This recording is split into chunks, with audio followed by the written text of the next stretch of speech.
নমস্কার বন্ধুরা, চলে এসেছি আবার একটা নতুন ভিডিও নিয়ে। তোমরা সবাই কেমন আছো? আশা করছি সবাই খুব ভালো আছো। আমিও খুব ভালো আছি। তো জানো তো, ঠেলায় পড়লে মানুষ অনেক কিছু করতে বাধ্য হয়। আর এই কথাটা না আমি এতদিন শুনেইছিলাম।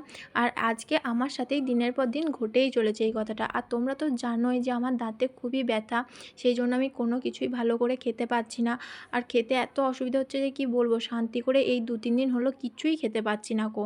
আর এই কদিন ধরে মানে এখানে যবে থেকে এসেছি, পেঁয়াজ, রসুন, মাছ, মাংস, ডিম যেন আমার পেছনই ছাড়ছে না। তাই আজকে না আর তেল মশলা বা মাছ, মাংস, ডিম কোনো কিছুই ভালো লাগছিল না। পেঁয়াজ রসুনটাও ভালো লাগছিল না। সেই জন্য সবগুলোকে স্কিপ করে দিয়ে একদম নিরামিষ রান্না করেছিলাম আজকে। শিম ভাজা, পালং শাক করেছিলাম আর কুমড়ো আলুর তরকারি। কুমড়োটা বেশি ছিল না যদিও, সেজন্য আলুই দিয়েছি বেশি করে দিয়ে কুমড়ো আলুর তরকারি করেছিলাম। আর একদম হালকা তেল মশলায় রান্নাটা করেছি। দিয়েছিলাম সামান্য পরিমাণ জিরে, ধনে গুঁড়ো আর নুন আর হলুদ দিয়ে ভালো করে কষিয়ে জল ঢেলে ফুটিয়ে নিয়েছিলাম। আর নামাবার আগে একটুখানি চিনি দিয়েছিলাম, যেহেতু কুমড়ো তরকারি একটু মিষ্টি হয়, সেই জন্য একটু চিনি দিয়েছিলাম। তো ভাত কোটা আজকে এত শান্তি করে খেয়েছি যে কি বলবো তোমাদেরকে।